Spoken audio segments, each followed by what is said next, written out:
He never, ever, ever made an appointment. He just delivered donuts to all of his clients.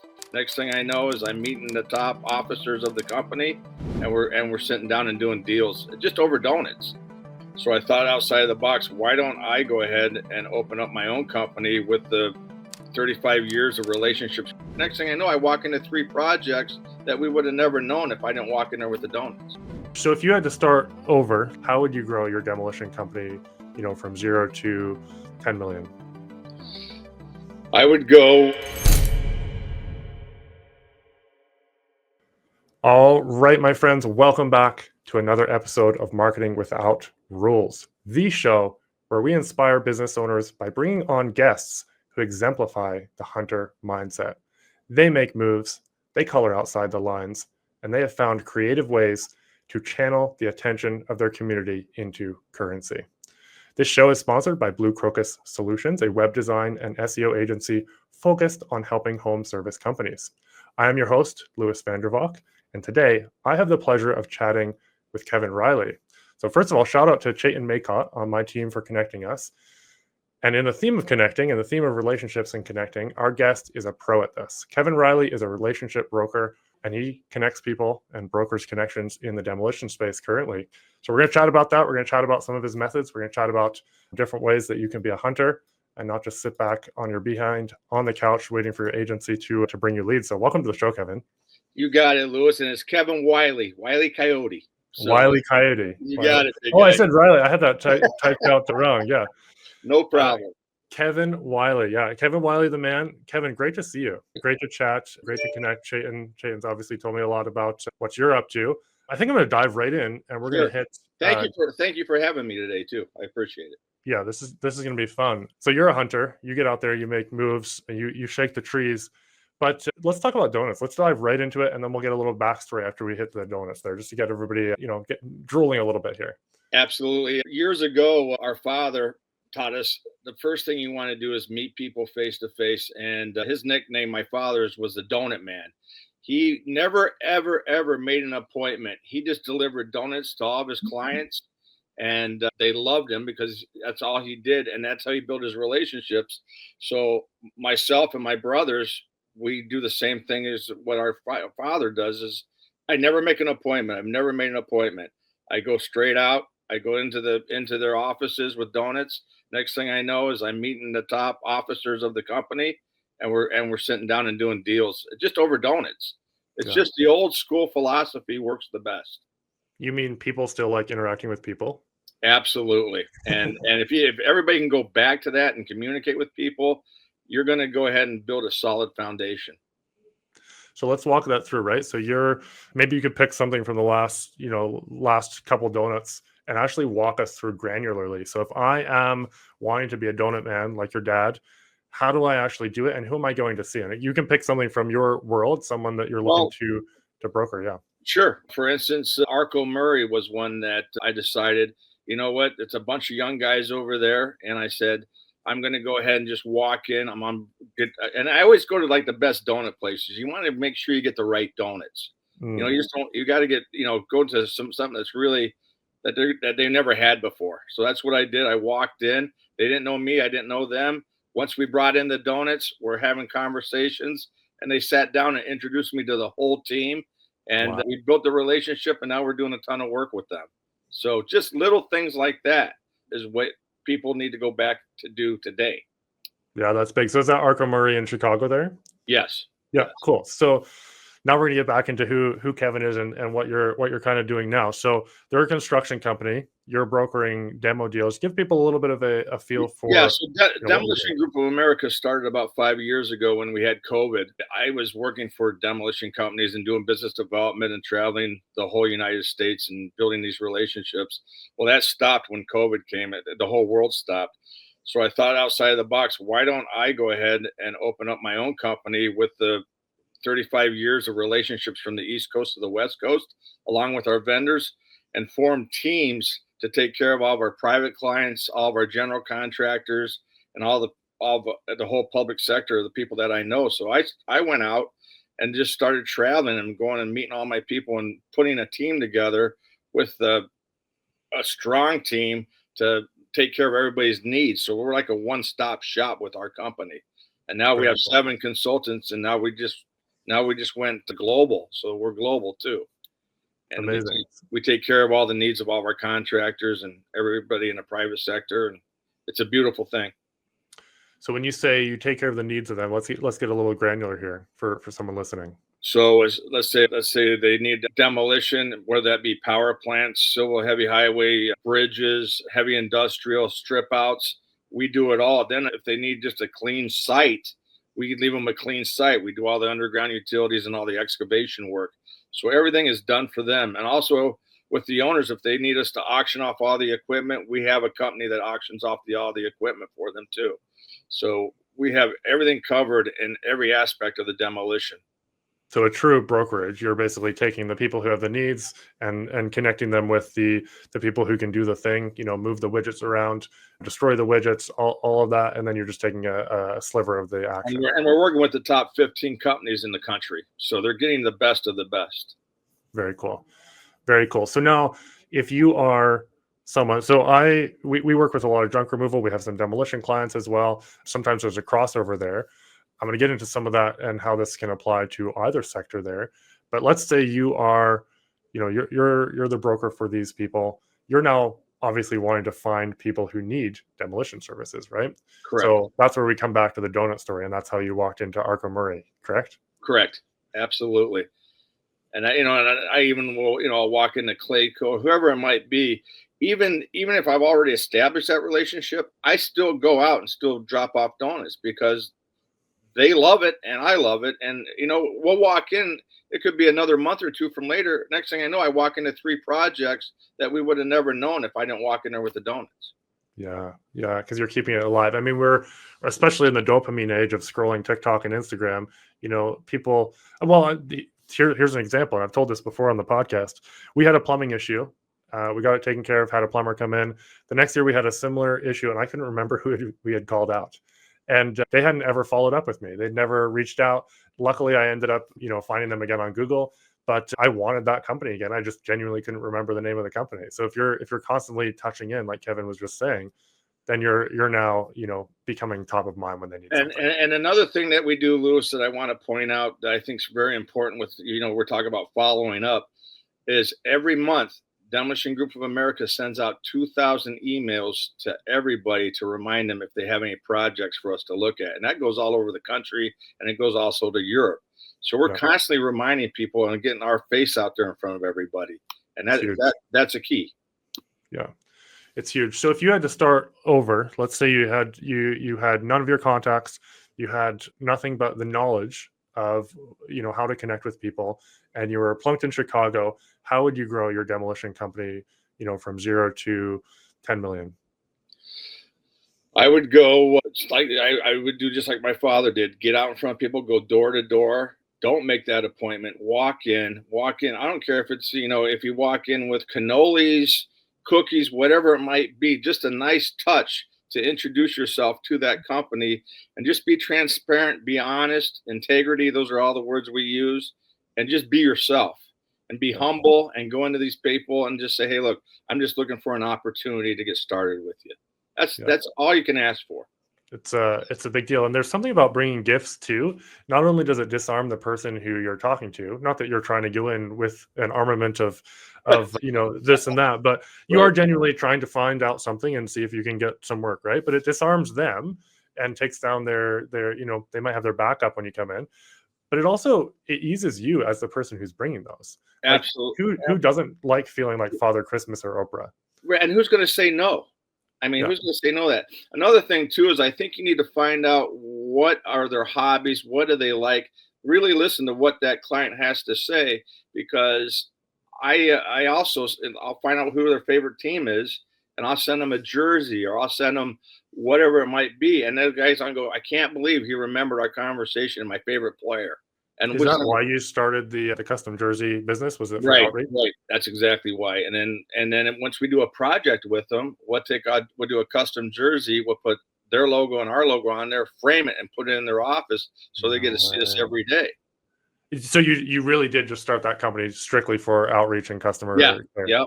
Very cool. So what we're talking about is if you go to Kevin's LinkedIn, you'll see he's got a custom. You've been running it now 9 years or something. I've had it for over 20, almost 20 20 years. years. Okay, so you've been doing it forever. One of the other ones was 9 years then. But you basically, are creating something that they can't get anywhere else. Exactly. I know there's a guy in the restaurant space, Matt Plapp. We've had him on here before. He does custom Air Jordans. He has someone in Europe that does custom Air Jordans for people. So a similar. How cool is that? I mean, it's something cool. unique that goes in their office, and of course they're going to look at it every day and they're going to think about you. Yeah. And if you do a good job and you do what you say you're going to do, and you really take care of your clients, they're only going to come to you. Yeah. Or else, they want that relationship. Yeah. Yeah, maybe they'll get another custom jersey, right? Now, how do you remember all the details about people? Are you keeping that in a CRM? Is it just you've got a trap for a brain, or how does that work? Fortunately, it's all in my head. Thank God I can still do that at my age. Yeah. But I keep and I also keep notes on everything. I have a book. I keep notes on everybody and what they like. Also, their favorite restaurants, their favorite food. I keep all that so I know. So you're not bringing, donuts when they're deathly allergic to gluten or something? No. We'll go to their favorite restaurant and have lunch. Whatever they want to do is what I try to do. Very cool. So if we were to just take this whole episode and condense it down into one actionable thing, it would be go to people, bring them some sort of food. Everybody loves food, and then just start a conversation. That's a really big deal. Absolutely, and it's just going out, you need to go out in front of them. You're not going to get it through an email. You're not going to get it through a text. Yeah, we do LinkedIn. LinkedIn is a big component for our success. We love LinkedIn, but I get on a plane, I fly out and go meet them. I mean, yeah. I'll just show up at their office. I won't even let them know I'm coming. Yeah. And I once I get into their office, next thing I know, we're talking business and we're doing deals. Well, I was gonna ask the question, like, what if I guess the only reason it wouldn't work is if the owner or the decision maker wasn't there when you showed up, but they're not going to say no to you showing up with food, even if they might be in a meeting. When they're done the meeting, you're gonna come in, because that's what people ask me. Hey, I want to reach out to property managers, or I want to reach out to construction companies. How do I get into those establishments or find the decision maker? I'll toss that question over to you. What would be your answer? I think I know what it is, but what you're going to get through them through their stomach, right? Everybody's stomach. Everybody wants to eat, right? Okay, you find out what their favorite food is and bring it to them. Yeah. And then do the lunch and learns. Go into their office, do the lunch and learns. The lunch and learns are great. Bring food into their office. Feed. It's well worth it. And it's just a little simple things like that. What's an interesting thing outside of the food space that you've done to kind of get someone's attention? Going to a sporting event, Blackhawks, Bulls, Bears game, getting them out into a sports arena if that's what they like, or soccer, or baseball, whatever it might be. But when you can get a skybox, if you can get fortunate enough to get a box, you bring them into the box. That usually works pretty well too. Go through their head or their stomach, right?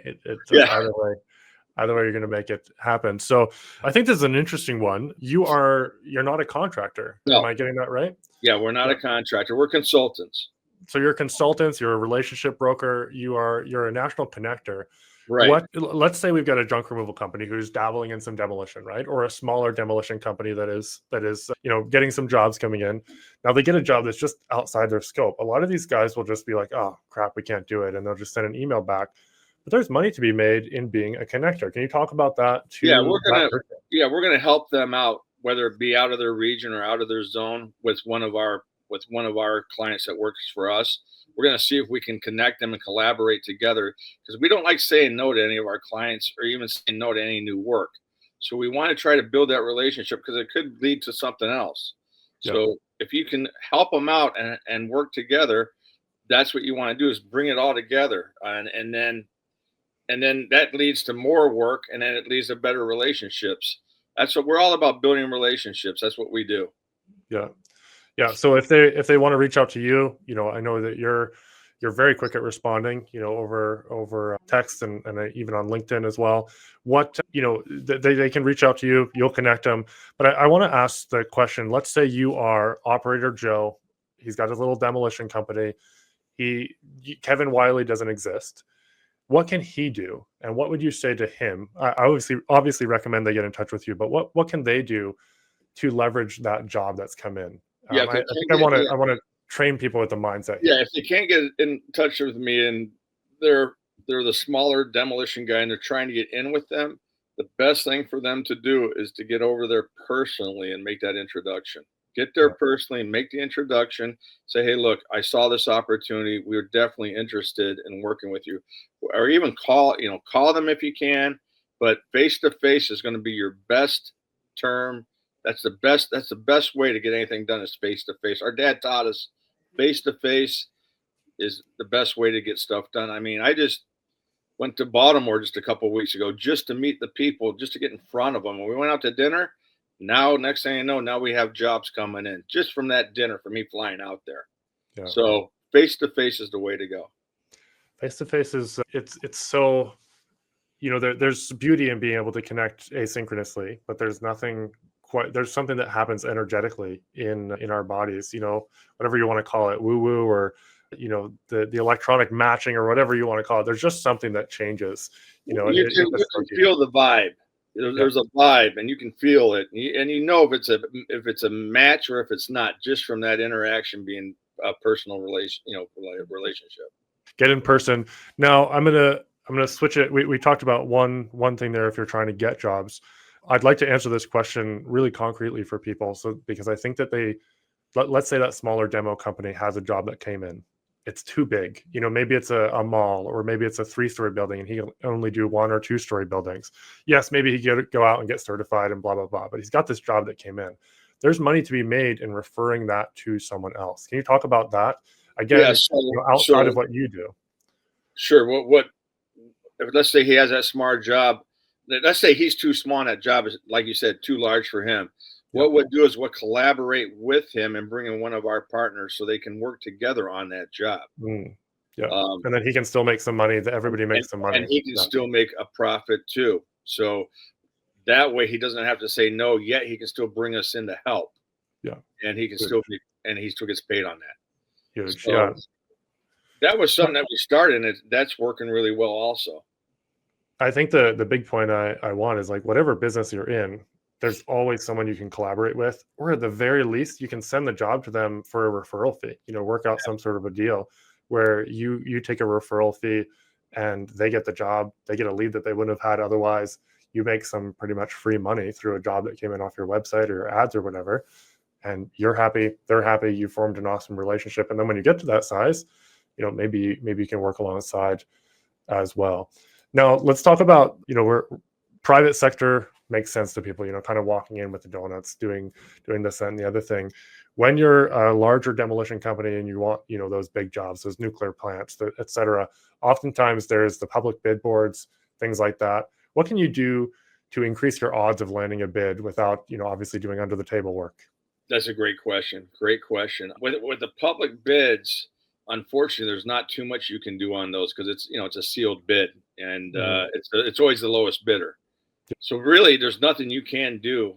I mean, it's always the lowest number going into those bids, and there's really nothing you can do on a sealed public bid. Even if you have the relationship, it's a sealed lowest bid. So really, there's nothing you can do. That's why we try to really go after more of the private work and with the relationships with everybody.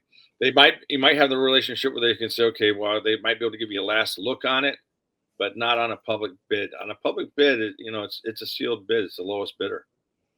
It's a tough one, right? But there's so much in the private sector or the outside the public bid boards that people can still do. Let's switch back to face a little bit. What are the the youngins, the digital first younger companies missing outside of the face-to-face? What can they be doing on top of that really beats the email automation and everything? I know we've talked, I know you've talked previously, and I'd like you to talk a little bit about here, sticky notes, cookies. We call it belly to belly time. Let's talk a little bit more about that. Yeah, I say the more that you can get out there, like what I would do is I would make a list of about 20 people a week that I would go out. And we developed also, the sticky notes was a huge thing that we did for years, and it's very successful. So get sticky notes with your company's logo on there, along with if it's cookies or donuts or whatever it is that you're going to deliver. make sure that you get the sticky notes to all the people in the office, because every day when they write their notes, they're going to see you on top of their laptop, computer, whatever it might be. Every day they're going to see your logo. And that's what that's what it comes down to, is seeing you as much as possible. So when that job does come up, boom, you're sitting right there. You're sitting right in front of them, and it works. It does work. It's a big deal. Yeah. Anything, I mean, from the sports jerseys to the cookies, what's your favorite? Crumble cookies, or what's your favorite cookie? Well, that was a big problem of me. Yeah, I'm a big crumble cookie. I'm a gold member, so I had to stop doing it because now I'm getting back in shape. So I'm no more. They put a lot of weight on me, but crumble cookies are far and none the best. They're just delicious, eh? Oh, I love it. Yeah, if you can drop off crumble cookies, you're golden. What about anything else? Koozies, anything else like that? You know what I do? I do koozies. I do hats. I do swag. Swag's the best. Drop off hoodies, golf shirts. Get that out to all your clients. They love all that. Yeah, absolutely. And they look at that every day too. If you can do just little things like that, and if you can just write out your own Christmas cards or holiday cards and send those out old school, people love that. I highly recommend it. Get your logo, put it on a card, and get it out to everybody. So little things go a long way. They turn into big things. But you got to be consistent. You got to be consistent with everything. It's all consistency. Showing up every day. How do you turn that? I mean, we talked about your steel trap of a brain, but how do you turn that consistency into a process that someone who's maybe coming in to help you could continue to carry on? So what we do is we have a list, and then we grow this list of all of our clients and all of our private clients, and we make sure that they're getting our monthly letter about our company and where we're going. Make sure that they have leads for us to look at, and that we can make sure we can cover all their opportunities that they have. And if we can't, we also let them know that we're at this time we cannot. Always be transparent with everybody. I mean, you always want to take care of them, but sometimes you can't. You're too busy, and sometimes your clients are too busy. But you never want to let them down. Give it to somebody else if need be. Yeah. Always try to help out your clients, and you have the best relationships and the best success. It's just following up every single week. It's hard work, but hard work pays off. Yeah. It's not the glamour that gets it. It's just doing the day in, day out stuff for sure. I like it. Let's do a rapid fire session here. What is the most underrated business skill, do you think? Pardon me? What is the most underrated business skill? Communication. Actually, communication. I say this all the time, and I send out, I call, nobody calls me back. I send emails, nobody emails me back. Communication is the key to success. I mean, that is the key, is communication. And following up. I mean, please. and nobody's ever too busy. I always hear everybody saying I'm too busy. Well, I know how busy I am. I'm never too busy. I make time. You make time. You make it happen. Some of our best deals have come from people that I've followed up with for 3 or 4 years. I've only been in this business for 6+. You've been, around this business world longer than I have. I bet there's some deals that come out of, follow-ups for 10, 15 years. Oh, yeah. Oh, 20 years. Oh, yeah. These are relationships for 30 years that I still have. Yeah. And you just keep nurturing them. Yeah, it's a big deal. What is the worst mistake demo companies make when they're bidding or trying to get jobs? Bidding too cheap. They're going too low, and they forget a lot of this. They forget what's on the scope, and then they go too low, and they lose their butt. And that's what you don't want to do. So you want to be very thorough with what you do. You've got a lot of expensive equipment. You've got a lot of costs. You've got a lot of people and time that you could be doing something more profitable. Absolutely. So yeah, you want to make sure you're bidding the job correctly and safely. Safety is the key to. We're all about safety. I love it. We've talked about some of it here, but what's the best business advice your dad gave you? To be honest and be transparent. And when you look somebody in the eye, shake their hand, you say what you're going to do and you do what you say. That's the best thing I can tell you. It's kind of going out of style these days, I think. Yeah, it is. Be honest. Be honest. That's all that I ask. I asked you this in a different way, but what's the first thing you'd do if you're starting over today? First thing that I do is make sure I have the capital. Get the capital to start your business. That's a good one. How would you get that capital? Another way to go about that is have that good relationship with your nearest banker. Yeah, I like it. I like it. Why should someone partner with you and the group? Because they're going to get the best. They're going to get the best service probably that they ever have in their life, and they're going to have integrity, honesty, and we're not looking for the one time. We're looking for a relationship for the next 10 to 20 years. So we look at things a lot differently than people do. We're like we're like the Nordstroms of the industry. That's how we like to it. I like it. Well, something there for everyone. Right. Where do you guys see yourself in 10 years? Well, we just went global, and I think we're going to keep growing. We're going to keep building these relationships. Where I'm assuming Europe, probably. Yeah, we're looking at Europe. We're looking at, like the Gaza Strip to help with that. We want to help people. We want to help countries. Ukraine is another one we're looking at. We're looking at Germany right now. They're having problems with all the windmills. We want to go in there and help them with all the windmills that they're having problems with. They're dilapidated. They need to be replaced. We're in there to help them on that too. So we're trying. Our thing is to help people too as we do demolition, and help communities and build new and help with everything. Before all this, I was an iron worker and a glazier, so I know how it all goes up. Yeah. Now it's easier to take it down. I want to be able to help everybody in all aspects. It's a lot more fun to take it down, right, than put it up. It's a lot easier. Yeah.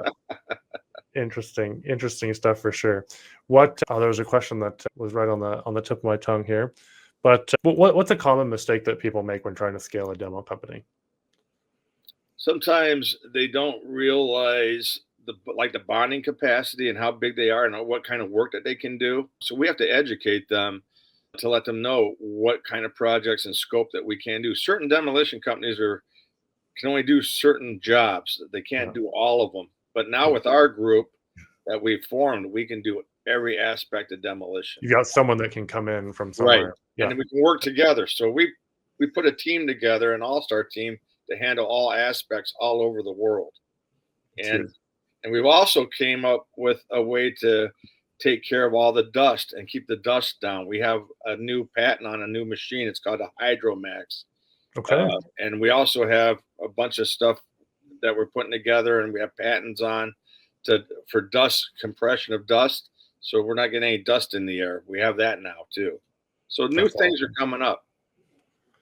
That's awesome. I remember what I was going to say. It was around the fundraiser that you just did. So you just did a fundraiser in Chicago, right? And you talked about helping people. Talk a little bit about that. Yeah, this is something we started a couple of years ago with Tunnel to Towers out of New York. Since 9/11, we help veterans across the whole country, and now it's really picking up. We're getting more and more people that want to be involved, and we're going to do this every single year, and it's growing rapidly. God, we went from 100. We went from like 80 people now to 144. Now we're going to have more next year, and it's putting good people together again to help people that need to be helped. And we're just we're honored to be a part of Tunnel to Towers and to help everybody out across the country. And I think this is really going to grow too in the next few years. That's awesome. That's really, really cool. Yeah, that's how, we sent Chayton out there, and just exciting to see that. Oh, it was great having him out there. I know he had a good time. He did. He did have a good time. You got to come next time. Yeah, no, we'll make it happen. What sector do you see really taking off in the next few years? Industrial? Right now, the data centers are really big. With the data centers, that's going to be really big. They're going to have to make room for all that. They're going to go ahead and, the power stations are all coming down because they got to build new ones. Got to build new ones, especially the coal ones. Got to come down for the new power and what they're trying to do. So we're seeing a lot of changes all over. A lot of the malls now, if you look around with your local, the old malls are coming down, and they're turning those into condos and actually retirement places for people to retire and to stay still in the community. Yeah. So we're seeing a lot of that changing too. Yeah, especially, I mean, COVID years kind of changed the mall structure completely and the Yeah. dependence of people on them. You still get the high schoolers out there, all the time, but it's a different world now. There's Temu, there's Amazon, there's all the different places you can buy stuff. Which is sad because you miss all those old, the mall was where everybody got together and the kids all got together. And now that's a problem because there's nowhere for these kids to go, which creates another a problem, I think, with communicating and getting out there. Where when we grew up, we could go where we wanted and just be home. But when the lights come on, you got to be home. I mean, Yeah, it's a whole nother era now. It really is. it really is. Yeah. What's a theme here has kind of been the concept of the old school values and whatnot. What's something that the next generation doesn't understand, but they've got to figure out if they're going to make it in the space? It's the old school of, what I think is just being polite. They need to start, and being nice to the elders and just getting back to the old fundamentals. It's old fundamentals. If we can get back to old school fundamentals for these kids, get them back into the sports, back into going to church, back into respecting everything, and get them off their phones. Get them off their phones and get them out into the public and networking and meeting people and talking to people. That's what I do with all my kids. I have 3 kids. That's what I taught them when they were young, and now they all get it. Yeah. But you got to teach them why they're young and about respect. I mean, Yeah. we got to get back to all that.